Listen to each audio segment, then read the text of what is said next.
the community. This is a lifelong skill which will help all of us flourish. So thank you to all our teachers. The love you have for us shines through of what we have achieved today. Thank you, dear classmates, for the true friendship and for the joyful moments we shared.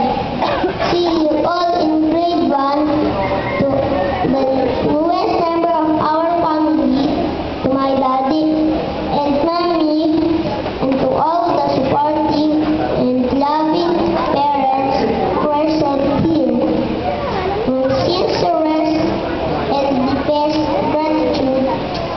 You are the main reason for all our achievements and of what we will become someday. And to our great creator and mentor, Papa Jesus, thank you for the best blessings in life. Great to my fellow graduates,